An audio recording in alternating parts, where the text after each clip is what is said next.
Y quiero que mencionemos en esta mañana el varón con rotura de mano. Era otro de los elementos que estaban diciéndole como un impedimento para ofrecer el pan.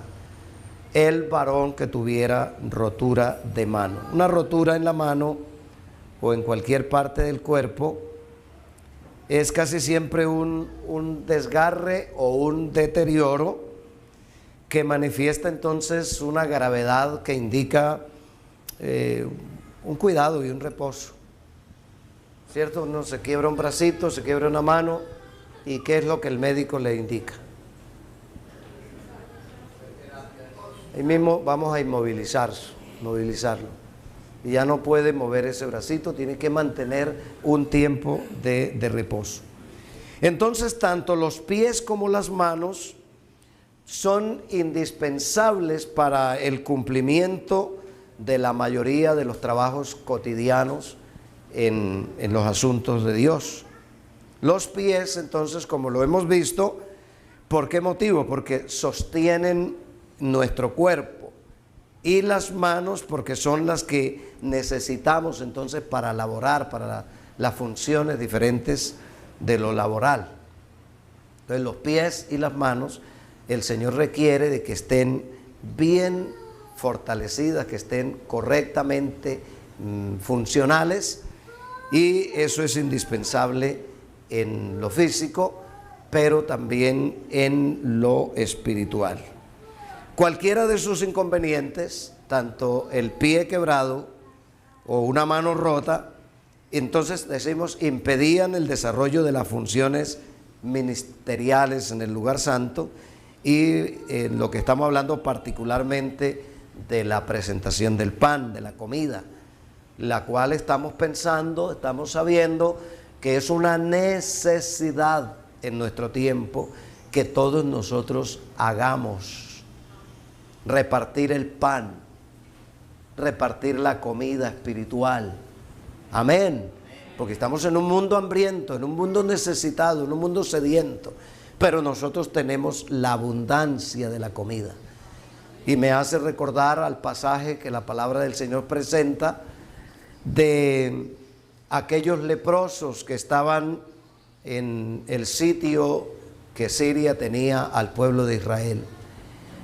Y entonces, como sabemos, los leprosos tenían que estar aparte, no podían estar en la comunión con la gente, de manera que ellos estaban también sufriendo el rigor. Es decir, si los que estaban adentro, la común sociedad, estaba pasando la dificultad, ¿cómo sería aquellos leprosos, cierto? Estaban en una situación muy complicada.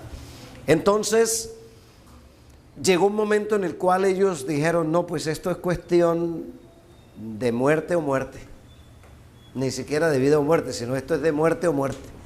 Quiere decir que si nos quedamos aquí, nos vamos a morir. Y si si salimos, si rompemos el cerco y nos exponemos, pues también nos vamos a morir, pero cualquiera de las dos cosas es igual. Resolvieron salir. Se salieron de su lugar y se fueron. Y oh sorpresa, que la palabra del Señor dice que encontraron en el camino vestidos, ropas, víveres. Y entonces eso fue como un hilo conductor que los llevó a los campamentos, y llegaron a los campamentos y encontraron de toda clase de provisiones, y sobre todo eso estaba solo, abandonado, y los enemigos que estaban sitiando la ciudad habían huido. Y entonces, claro, usted se imagina de un hambre tan tremendo, de una necesidad tan grande a una abundancia. Ellos lo primero que pienso que hicieron, se saciaron, se llenaron, y empiezan a esconder cosas y guardar allá y buscar para esta ropa, y la guardaban y la metían y tenían todo eso, hasta que yo no sé si es el sentir de todos, pero uno de ellos entra en razón, entra en conciencia, y entonces le dice a los otros, no está bien esto que nosotros estamos haciendo. Nosotros ya estamos llenitos, pero allá hay gente que está muriendo de hambre, de una necesidad grande. Y entonces eso no es correcto lo que hacemos. ¿Qué estaban haciendo? guardando todo, escondiendo las riquezas, escondiendo los vestidos, el mercado. No, esto hay que avisarlo, hay que declarar a la gente de allá que aquí hay abundancia, que no se preocupen. Y entonces fueron y dieron aviso y comunicaron las buenas nuevas que había. Un mensaje extraordinario. El rey entra en duda, pero finalmente manda una comisión y verifican de que los enemigos huyeron y que hay libertad en ese momento. Eso para explicarnos a nosotros que estamos en un mundo con una necesidad imperiosa y que el Señor nos llamó a nosotros. Ese texto que escribe el apóstol Pedro está diciendo el por qué el Señor hizo eso. Mas vosotros sois linaje escogido, real sacerdocio, nación santa, pueblo adquirido por Dios. ¿Para qué? Para que anunciéis las virtudes de aquel que os llamó de las tinieblas a su luz admirable. Esa es la funcionalidad de la iglesia. El ocuparse en repartir, en dar a conocer, en hablar de la palabra, en llevar el mensaje, en ir y comunicar esta verdad, el repartir esta palabra. Pero para ello necesitamos tener no solamente la actitud, que es una necesidad. La actitud habla del deseo, de la voluntad, sino también la aptitud. La aptitud, porque es que son dos palabritas que lo que les diferencia es una letra. La una es actitud, A con C, actitud. Y la otra es aptitud. La primera, que es la actitud, es la del deseo, la del sentir hacerlo. Pero la segunda, que es con P, aptitud, quiere decir de capacidad. Esa aptitud es de capacidad. Y en ello nosotros tenemos que crecer. Personas aptas para este desempeño, para este trabajo. Y entonces si nos colocaran un trabajo, que hay una oferta, que hay una vacante, nos piden entonces la hoja de vida, ¿cierto? La presentación. Y allí entonces pregunta una cosa muy importante: ¿qué experiencia laboral tiene? Eso habla de la aptitud, la capacidad, una persona apta para ese trabajo. Entonces, ¿cuánto más para esto? Pues es bien notable que el Señor no quiere en el santuario varones entonces con rotura de mano, porque esto, aparte de ser un poco higiénico, ofrecía entonces también una serie de riesgos de contaminación, pues con todo lo relacionado con la preparación y el reparto del pan y todo eso tiene mucho que ver con el ejercicio de las manos. Hablando en lo material, el que manipulaba, digamos, esos elementos tenía que tener unas manos sanas. ¿Usted se imagina un panadero con hongos en las uñas? Sí, vamos comprendiendo, ¿verdad? No tiene presentación, eso no puede, no debe hacerlo, porque eso es una contaminación, entonces es terrible. Por eso se requiere una certificación que se llama manipulación de alimentos, que haya una aptitud. Y en esa manipulación, en los exámenes que hacen, ¿sabe qué? Le raspan a uno la uña, le hacen frotes para conocer bien cómo está la salud de esas uñas, de esas manos. Entonces era natural que eso se requería. ¿Cuánto más en lo que tiene que ver con lo espiritual? Necesitamos una sanidad de nuestro cuerpo, una aptitud total para realizar el trabajo. Las manos pueden ser utilizadas en muchos sentidos, para múltiples acciones, para trabajar, para abrazar, para lavar, para golpear. Con ellas, con las manos, expresamos amistad cuando se las imponemos sobre alguien, transmitimos autoridad y bendición, y cuando las levantamos, entonces expresamos humillación al Señor. Y la Biblia nos habla de que necesitamos nosotros levantar manos santas, ¿sin qué? Sin iras ni contiendas. Y como nosotros somos santanderianos, nosotros tenemos que mejorar mucho eso. Porque como nosotros todo lo que vamos diciendo lo vamos actuando, lo vamos con las manos, ¿cierto? Eso es costumbre nuestra, ¿verdad? Entonces por eso a veces las manos dan más de lo que necesita. Entonces en mi tiempo, por ejemplo, mi papá cualquier cosa que quería o que no quería de nosotros, entonces lo que llamaba él el cascarazo. ¿Sí? Entonces esas cosas están mandadas a recoger. Porque en nuestros hogares, en nuestras familias, la solución a veces que algunos presentan es volverse boxeadores. ¿Sí? Y arreglar las cosas entonces a los puños. No, eso no se puede. Eso no se puede. Entonces esas manos se deben levantar sin ira y sin contiendas. Sin contienda. Cuando hablamos de esa contienda, ya nos referimos a cómo a veces manejamos las cosas, que a veces se dice más con las manos que con la misma boca. Entonces ellas tienen diferentes usos. Por esta razón, el apóstol Pablo, cuando habla de la oración, nos recomienda entonces, eso está en primera carta a Timoteo capítulo 2 verso 8, a que lo hagamos de esa forma, sin ira y sin contienda. Mientras que nuestros pies, estamos uniéndolos allí, deben entonces encaminarse por camino de santidad, porque nuestras manos igualmente expresan la alegría de nuestra alma cuando entramos en la casa del Señor, y la Escritura lo asocia a eso en ambos aspectos, dándonos a entender la igualdad que tienen esos elementos para el servicio del Señor. Dice que cuando entremos al templo lo hagamos con tristeza, que dejé allá que hacer y que se me quema la olla. ¿Cómo es que tenemos que entrar por las puertas? Con acción de gracias. Y por los atrios con alabanza. Alabarle, bendecir su nombre. Cuando entremos aquí lo debemos hacer con alegría, con gozo, con bendición, con regocijo, porque el Señor nos trajo y nuestros pies nos ayudaron a movilizar nuestro cuerpo y llegamos, porque a veces llegamos cansados. Y a veces llegamos aquí con cansancio. Yo admiro al hermano Eduardo. Permítame colocarlo como ejemplo, hermano Eduardo. Yo lo admiro. No sé si nosotros como él, ya qué cuento de templo, qué cuento de culto, eso que vengan aquí a visitarme aquí ya, y ya con eso es suficiente. No, pero es que este lugar es especial. También este sitio es especial. Es un lugar agradable en el que nos sentimos agradados, sentimos la presencia del Señor.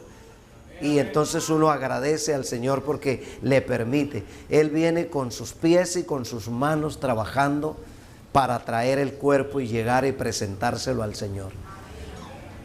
¿Sí me hago entender en eso? Entonces, gracias a Dios por ello.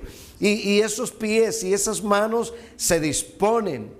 Y allí el texto que nos presenta la palabra del Señor en este capítulo 12 de la carta a los Hebreos y el verso 12, entonces nos está diciendo por lo cual, es decir, en razón de ello, levantad las manos caídas y las rodillas endebles.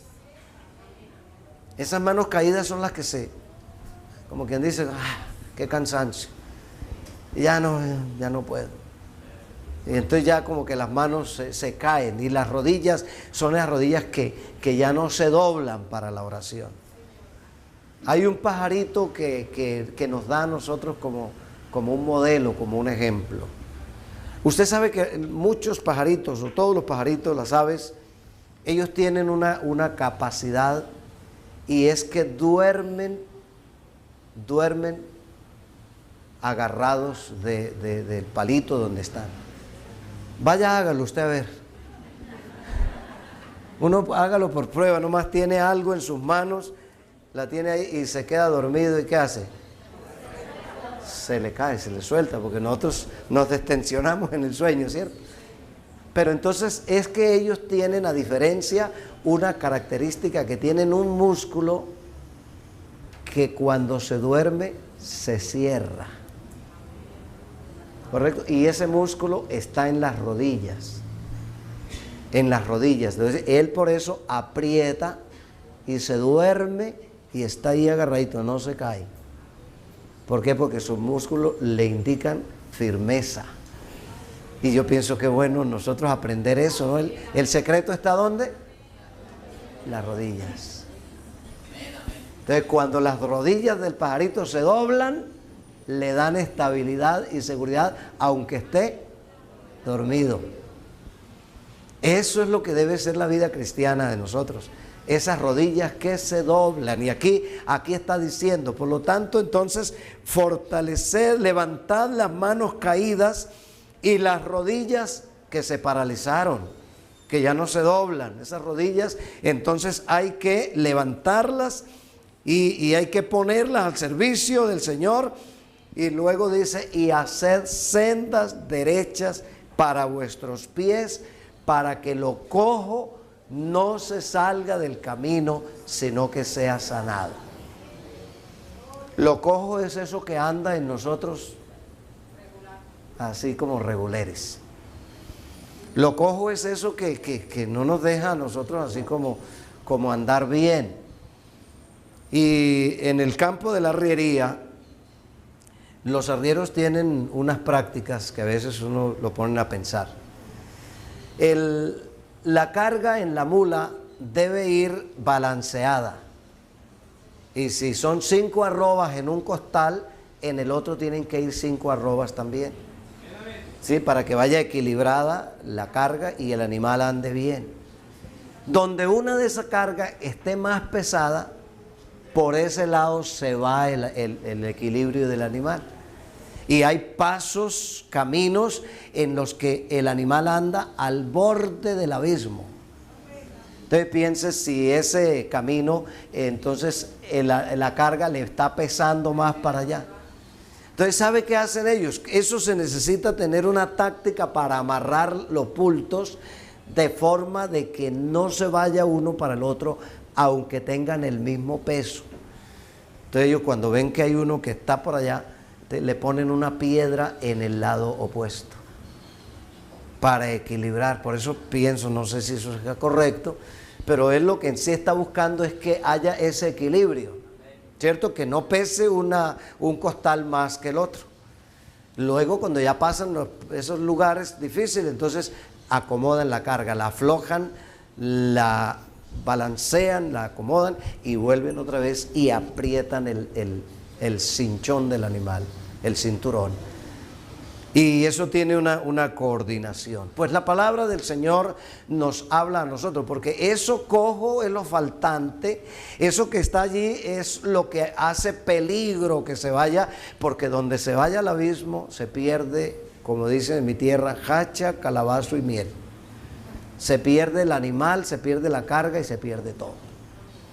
¿Correcto?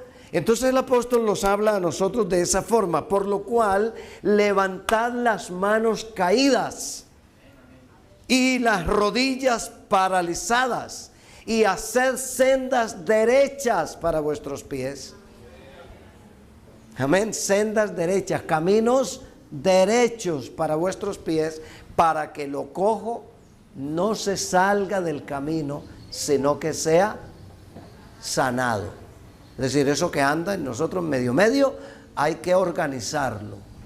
Porque eso nos hace ir al abismo, nos hace destruir. Uno a veces piensa y dice, bueno, ¿cómo así el hermano se apartó? Y hay dos cosas que a nosotros nos sorprenden mucho, ¿no? Nos sorprende mucho cuando alguien muere. ¿Cómo así? Ayer no estaba aquí. Y ayer, yo me vi con él ayer. Sí, pero él murió. Porque la muerte es una cosa que de cualquier momento no le manda una carta de aviso, acomódese porque en 15 días voy por usted. Nada. Sí, es una cosa, exacto, eso no es general. Eso llega así. Y otra cosa que nos sorprende a nosotros es, y el hermano se apartó. Y tan bueno que cantaba. Oye, y él no predicaba, y yo lo oí predicando tal día, sí, pero se apartó.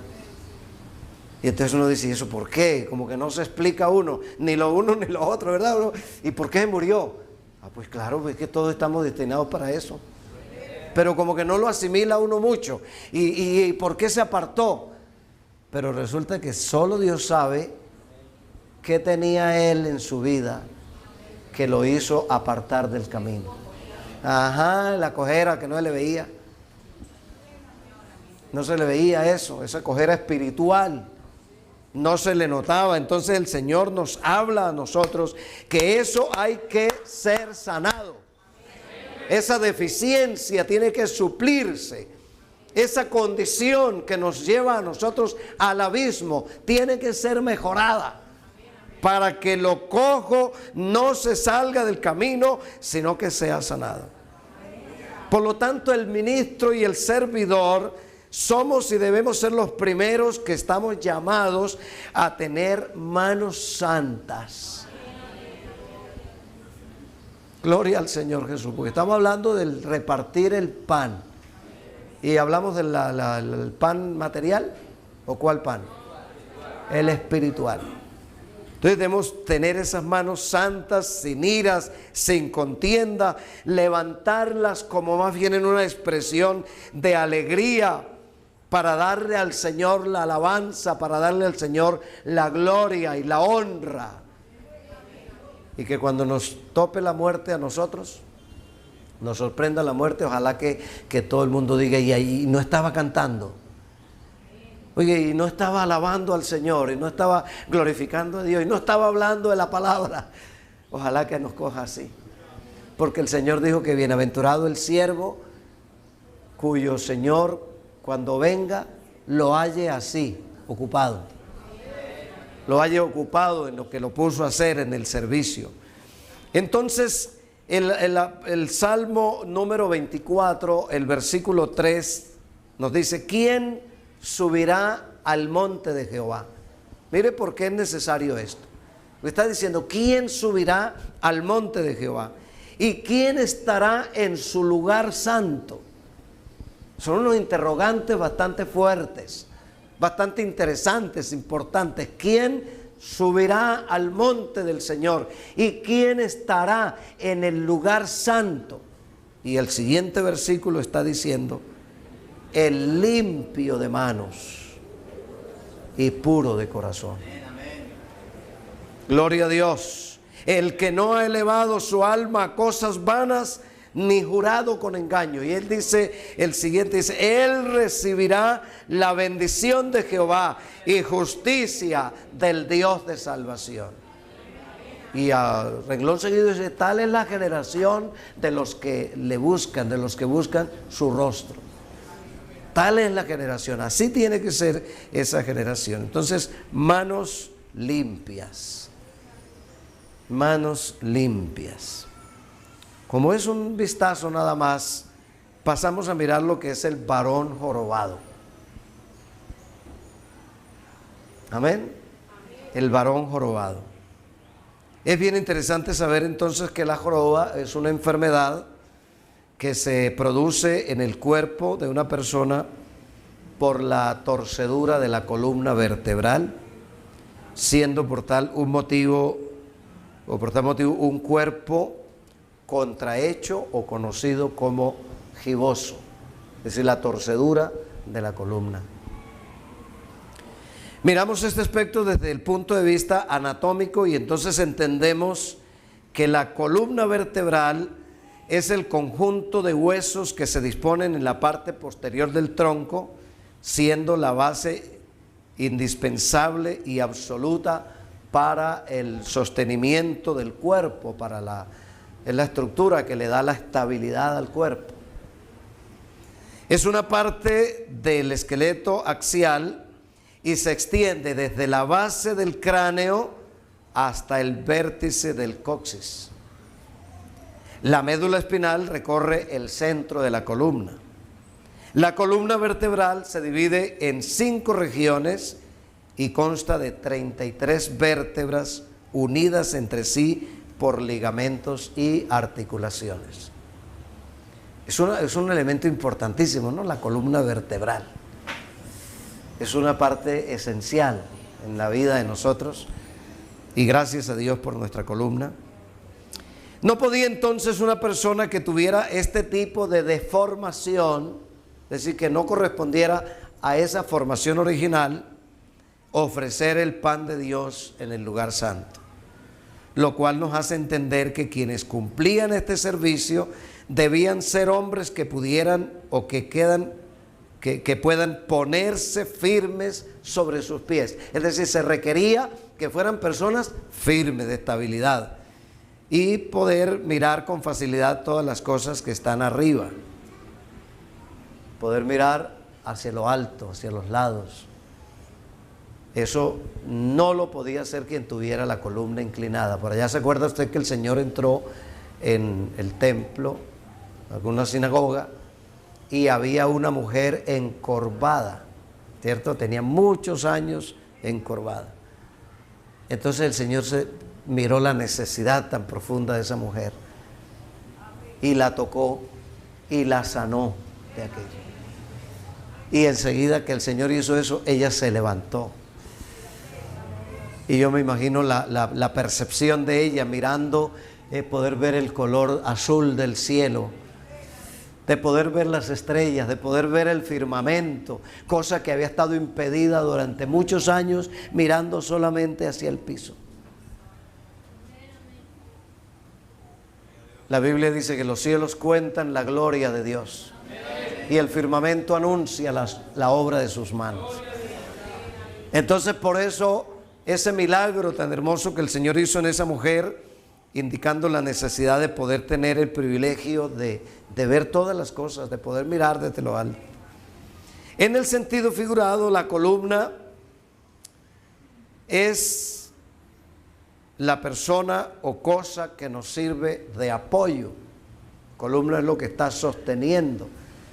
Este edificio, esta construcción está en pie gracias a esas columnas que están allí, que son muy incómodas, ¿no? ¿Cierto? Son muy incómodas. Sí, porque yo quisiera mirar los hermanos que están detrás de mi columna, pero me está ocultando a unos 6 o 8. Tocaría hacerme aquí para poderlos ver allá, para mirar al hermano Rafael, para mirar los hermanos. Mientras tanto que la columna esa ni les deja verme ni a mí mirarlo. Gracias a Dios por estas pantallas que nos ayudan a solucionar el problema, pero a mí no me lo soluciona.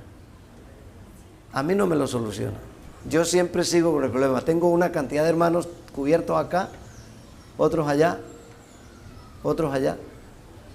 Entonces, pero reconocemos el valor de esas columnas, porque si no fuera por ellas, pues uno diría, quitémoslas. Pues entonces quitamos todo, se cae todo. Y la Biblia nos habla figuradamente con respecto a la sabiduría, haciéndonos ver un edificio de gran seguridad, donde tenemos un banquete suculento a nuestra disposición. Dice el Proverbio capítulo 9, versículo 1, la sabiduría edificó su casa, labró sus 7 columnas, mató a sus víctimas, mezcló su vino y puso su mesa, envió sus criadas, sobre lo más alto de la ciudad clamó. Las columnas, lo importante de esas columnas. Por lo tanto, el ministro ha de ser, y el servidor, como una poderosa columna de sabiduría. ¿Cómo podemos invitar a alguien cuando no hay una estabilidad? No podemos. Un punto de apoyo para aquellos debilitados que buscan con ansiedad y desesperación algo o alguien que les brinde la ayuda necesaria y oportuna en su angustia, en su necesidad. Las columnas nos dan ¿qué? Seguridad, estabilidad, tranquilidad para estar debajo, porque ellas están soportando el peso de la construcción. Así como la columna vertebral sostiene nuestro cuerpo físico, entonces de la misma manera la columna de la verdad doctrinal, al punto que si el ministro, el servidor, está contrahecho, ¿qué es eso? Está jorobado, muy bien, vamos bien.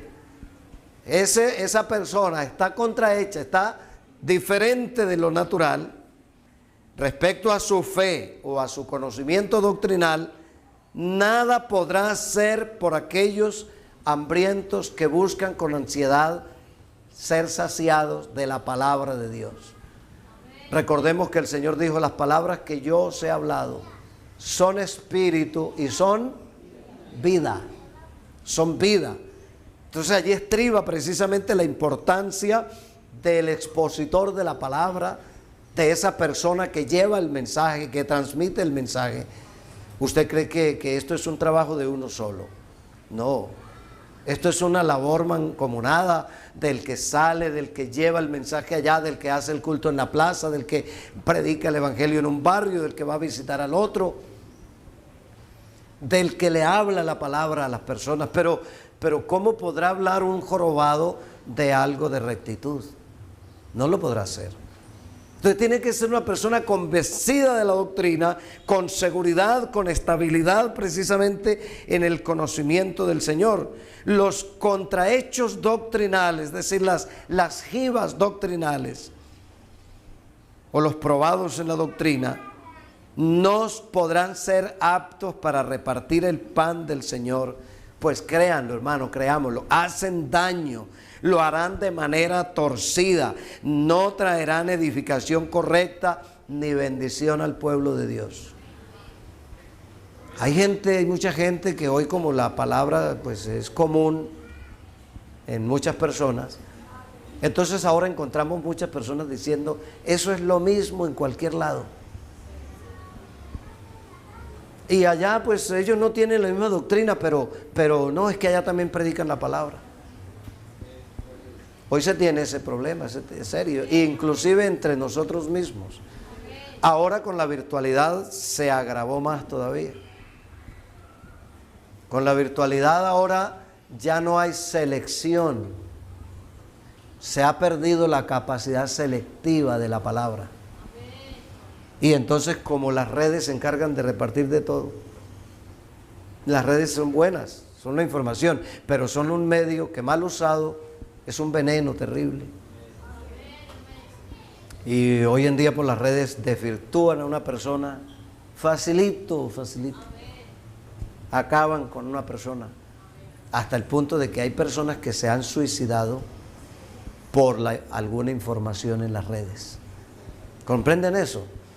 Entonces, como eso es popular, ahora populan las enseñanzas, doctrinas extrañas, doctrinas erróneas, y el hermano dice: uy, qué bonito, cómo se oye de bueno, y venga para acá, y eso va dando formación en su vida que a la postre no es formación sino desformación. Le va deformando su vida doctrinal, su columna vertebral.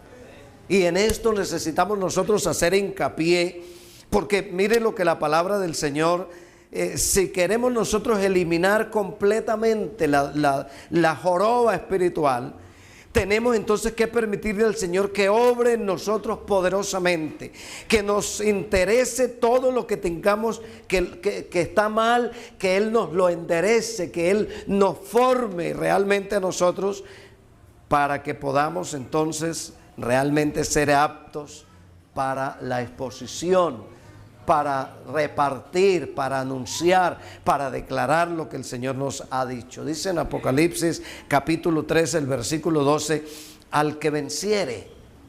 Mire cómo comienza ese versículo, dice: al que venciere, yo le haré columna en el templo de mi Dios. Le haré que sea una columna, y nunca más saldrá de allí. Y escribiré sobre él el nombre de mi Dios y el nombre de la ciudad de mi Dios, la nueva Jerusalén, la cual desciende del cielo de mi Dios, y mi nombre nuevo.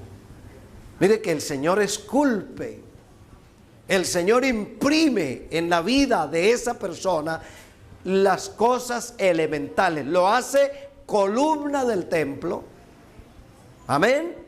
Y le hace un distintivo colocándole su nombre. Por eso es que la palabra dice: a todos los llamados de mi nombre, para gloria mía los crié, los formé y los hice.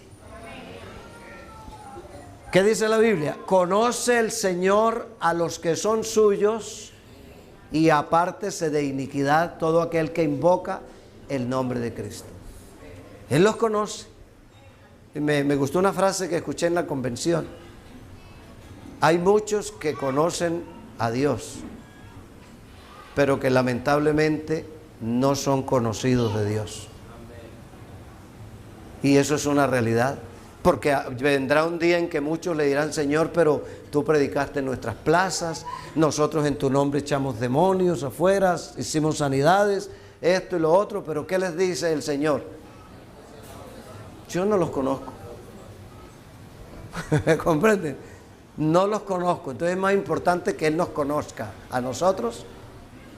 Es más importante que tengamos muchos conocimientos de muchas cosas. No quiere decir que no se necesita conocer al Señor. Se necesita conocerle.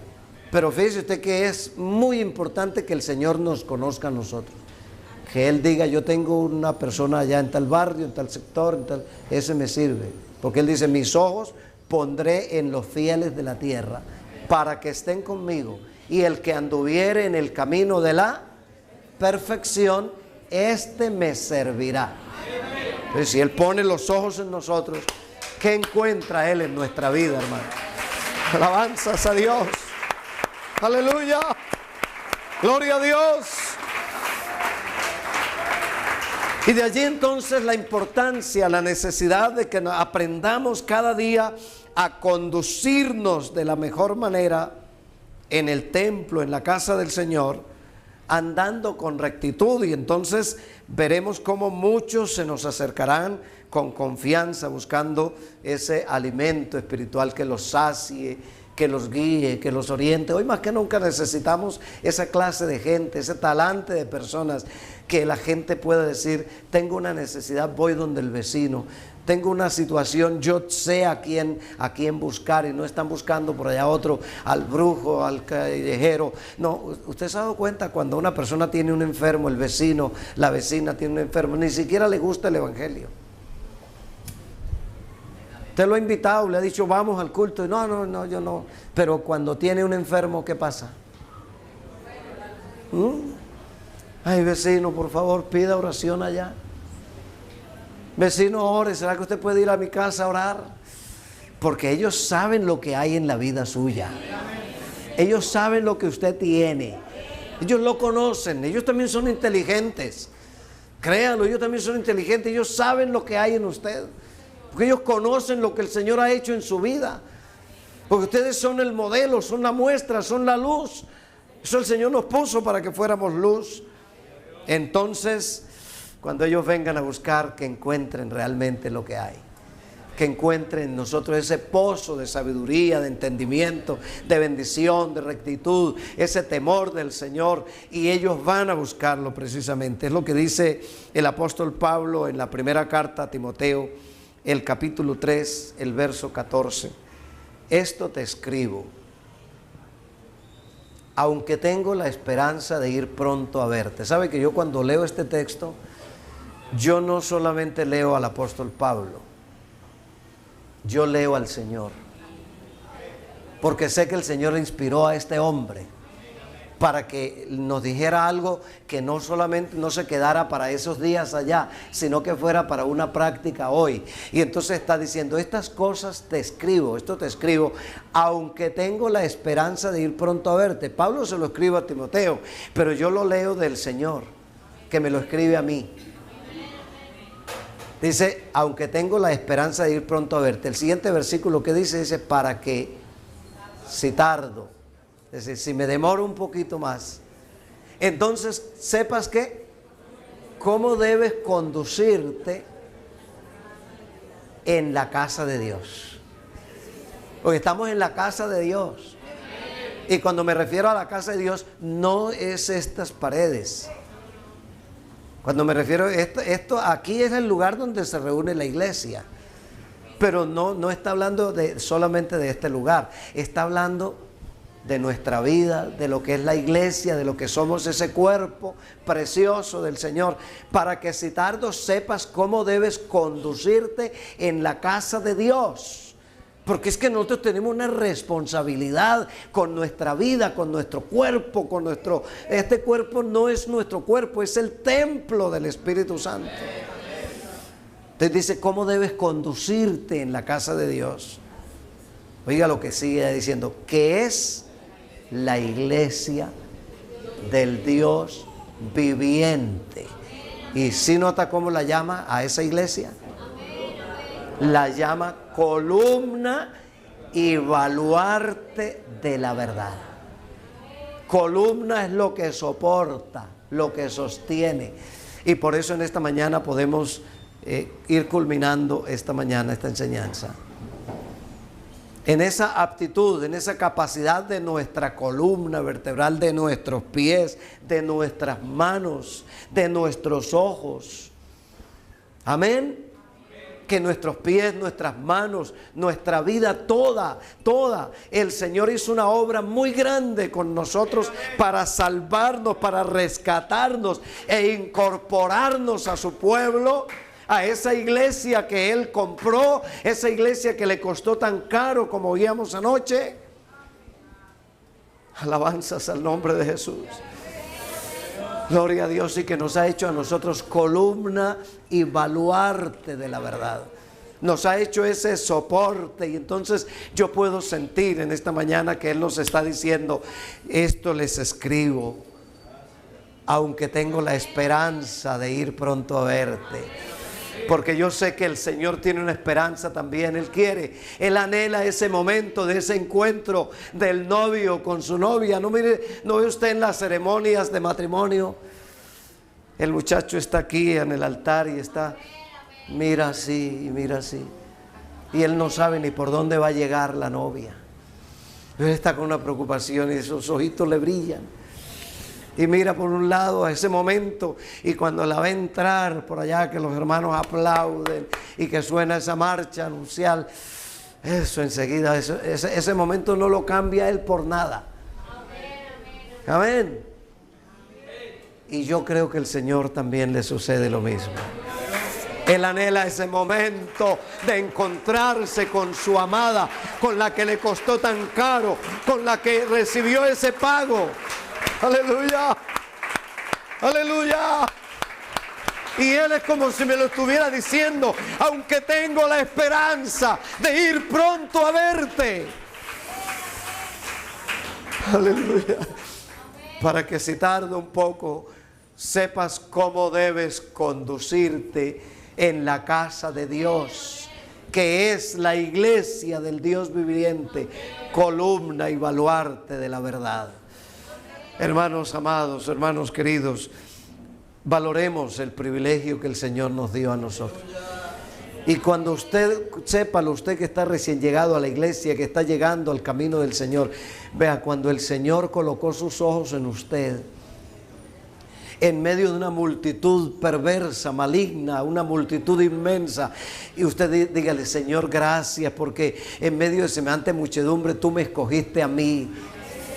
Y entonces me diste este conocimiento, me diste esta verdad, me enseñaste esta verdad y me trajiste al camino de la verdad y me enseñaste y me revelaste la doctrina. Porque esos son privilegios que el Señor nos da, créalo, hermano. Yo tengo el testimonio de muchos hermanos que les ha tocado ir a un lado, pasan 5 años allá y después otros 5 años en otro lado y 10 años en otra parte, y van doctrinas y doctrinas y entonces descubren algo bonito allá, pero después dicen, no, pero esto no me calza, y van a otro lado, y aquí mejora esto, pero me falta todavía, hasta que llegan al conocimiento de la verdad. Y cuando uno llega al conocimiento de la verdad, descansa, dice, aquí sí era, aquí sí es el lugar, este sí es lo bueno, aquí sí estoy bien. Hermano, les ha tocado dar vuelta, pero en cambio a nosotros, muchos de nosotros, el Señor nos trajo de una. Nos trajo y nos estabilizó, a ver, y nos enderezó la columna y nos enseñó la verdad, y comenzamos a mantenernos en esta verdad. Y por eso es necesario permanecer en esta verdad que el Señor nos ha dado. Y eso tenemos que agradecérselo al Señor. Y le repito, desde el que está llegando a la iglesia hasta ahora, siéntase feliz, siéntase dichoso, agradézcale al Señor, hónrele con todo el corazón, porque eso no fue por ahí gratuito, eso no fue por ahí salido de la esquina, eso es el propósito y el proyecto glorioso del Señor, salvando su vida, llenándolo de su gracia y trayéndolo al conocimiento de la verdad. Tenga la amabilidad de estar en pie esta mañana. Démosle muchas gracias al Señor. Hay mucho por qué agradecerle al Señor. Muchísimo por qué darle gracias. Vamos a decirle en esta mañana en nuestras palabras: Señor, te doy gracias porque has sido demasiado bueno para conmigo.